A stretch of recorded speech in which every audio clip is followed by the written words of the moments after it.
2024 সালের রিপোর্ট অনুযায়ী জাপানের সবথেকে ধনী ব্যক্তি হলেন তাদাশি ইয়ানাই। সেই তাদাশি ইয়ানাই সামার শপিং মলে আজকে আসছি। ইউনিক্লো ব্র্যান্ডে আসছে ভাই আজকে। এই হলো ইউনিক্লো ব্র্যান্ড।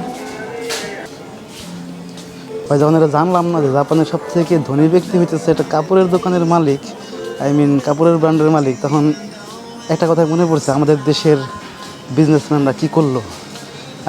এত গার্মেন্টস, এত নামি দামি গার্মেন্টস, তারপরে পোশাক শিল্পে বাংলাদেশে এত নামডাক, তারা কী করলো বুঝতে পারতেছেন। জাপানের সবথেকে ধনী ব্যক্তি হচ্ছে একটা ব্র্যান্ডের মালিক, সেটা কাপড়ের ব্র্যান্ড। যেখানে পাওয়া যায় ভাই নামি দামি ব্র্যান্ডের এইগুলা এবং এইগুলা এখানে ভাই সব কিছু পাওয়া যায়, বাচ্চা থেকে শুরু করে বুড়ি মানুষের যত যা আছে সব কিছু পাওয়া যায়, যার জন্য হচ্ছে এরকম অবস্থা আর কি। তো ভাই মূলত না জাপানে শীত পরা ভাব হয়ে গেছে, যার জন্য দ্রুত আসলাম হচ্ছে জ্যাকেটগুলোর দাম দেখার জন্য। বা এখন কিনলে দাম একটু কম পড়বে। আর শুধু এইটা না, আমি আপনাদের আরও একটা শোরুমে নিয়ে যাবো, সেটা হচ্ছে অ্যাডিডাসের শোরুম। তো এখানে গিয়ে আমরা দেখবো জ্যাকেটগুলো কেমন কি আছে না আছে। আর দ্বিতীয়ত হচ্ছে শিনজুকু রাতের ভিউ, এখানে টুরিস্ট অ্যাট্রাকশন, কী পরিমাণ মানুষের ভিড়ভাড়টা সব কিছু দেখানোর চেষ্টা করব। এটা হচ্ছে আমার ফেভারিট জিনিস ভাই, ডেনিম জ্যাকেট 4990। দেখেন এই জন্যই এত বড় লোক হয়েছে, তাছাড়া কেমনে হবে। তবে ওনার ব্যবসা আছে ভাই, আমাদের মতো না। এক্সেল সাইজের, এটাও 5990। মানে মোটামুটি ভাই যা মন চাইছে দিয়ে রাখছে আর কি। আনে কিন্তু আমাদের বাংলাদেশ থেকেই, তারপরেও এই যে সব শার্টগুলো না বাংলাদেশের হয়ে থাকে ম্যাক্সিমাম টাইমেই। চোদ্দমি মাস মেড ইন কোথায়, এটা চায়না। এই যে কাঞ্জিতে লেখা আছে চুগোকু। তো এখানে প্যান্টগুলো অনেক সুন্দর হয়, বাট সাইজে মেলে না, অনেক বড় বড় হয়ে যায়, বিশেষ করে আমার জন্য বড় হয়ে যায়। তবে এগুলো আবার ঠিক আছে, জগাসটা ঠিক আছে। আচ্ছা আমি এখান থেকে বেরোই যাই।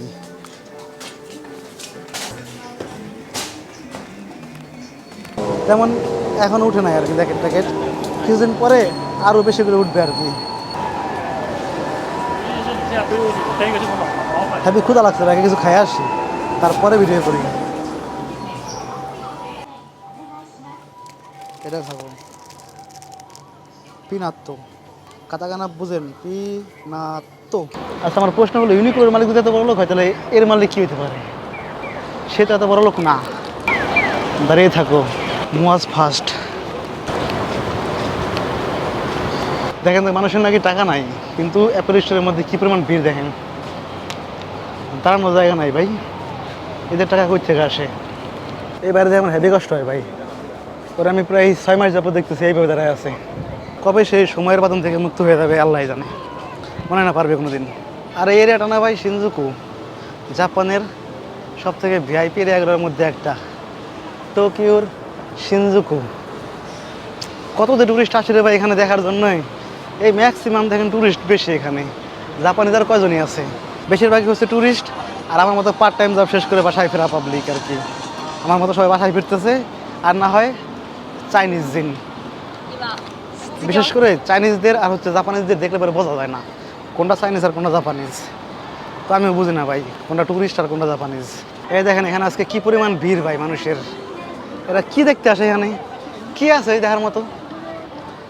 শুধু বিল্ডিং বিল্ডিং আর বিল্ডিং, লাইটিং বাইটিং করে রাখছে। আর আমার কাছে মনে হয় দেখার মতো সামনে একটা ওই যে 3D গ্লাস আছে, 3D না 4D বলে আল্লাহ জানে, একটা বিড়াল আসে সুন্দর।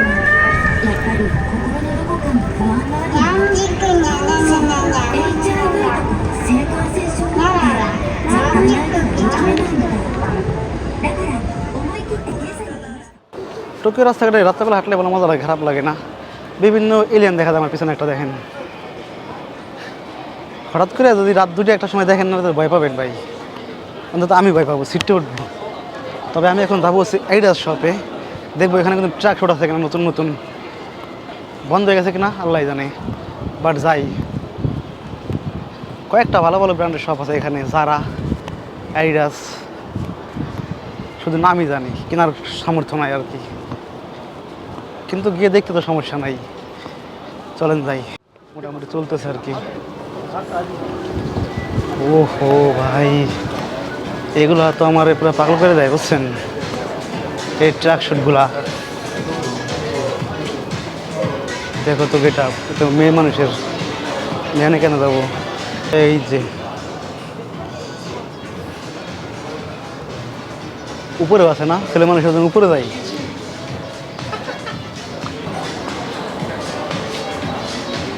দেখো জাপানের জার্সি, এগুলো দেখলে পরে ভালো লাগে না, ভালো না এগুলো, ঠিক না? তেমন একটা খুব একটা ভালো কোয়ালিটি না, কোথায় কিনে কি করবো?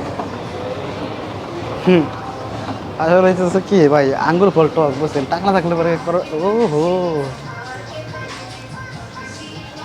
এই দেখেন, আর কিছু লাগে করেন এরকম একটা থাকলে। সোকা দেখো তো ভাই, এগুলো আমি খুঁজে বেড়াই কত দাম এটার। খুব একটা বেশি হইস না ভাই, 7,000। 7,000 এলে যদি আমি একটা হুডি কিনি, তাহলে আমি আর জীবনে আর কি করব? খাবো দাবো কি, ঘুমাবো কোথায়? কালারটা তেমন একটা ভালো না লাগলেও গেটআপটা সুন্দর আছে। এটার আমারটা সেম, শুধু কালারটাই ভিন্ন।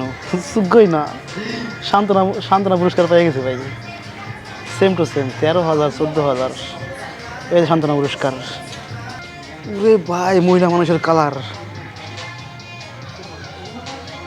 কারা গিফট করা যায় সব? দাম দেখছেন? নিজে খাওয়ার জায়গা পাই না, আর একজন ওটাকে কাকে গিফট করবো? এই তো দেখো, এটা কি সান্ত্বনা নিতে হয় ভাই, কিনে সান্ত্বনা নেওয়া যায়? এটা আমাদের ভালো লাগছে কিন্তু কেনা যাবে না, কিনে সান্ত্বনা নেবো আমি? ওহো, এটা তো হাপাতা, শীতের দিন আসতেছে, এটা কিনে আমি কী করবো এখন?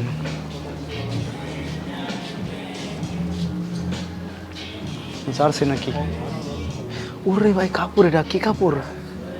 সিরা কাতায় মখমলের তালে না কি যেন বলে না, এটা মখমলের কাপড়। বাপ রে বাপ,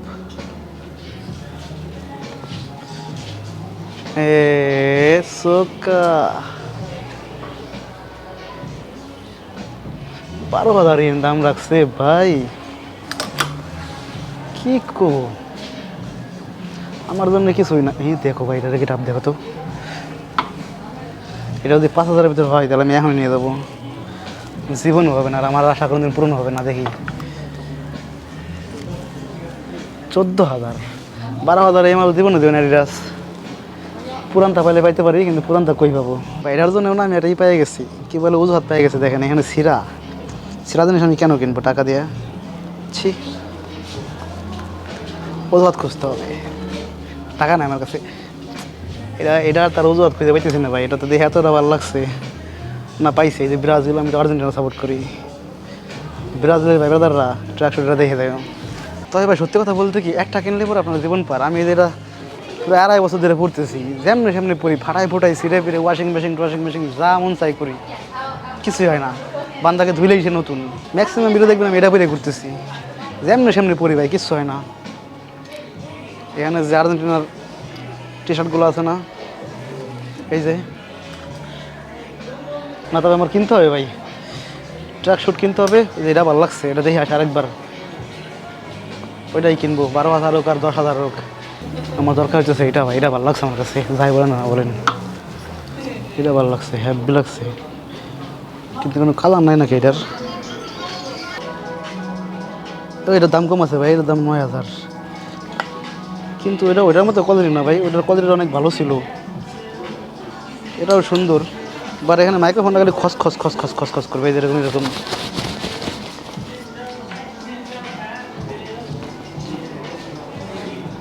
বের হয়ে যাই, আর কত বেশিক্ষণ সান্ত্বনা দেওয়া যাবে না ভাই নিজেকে।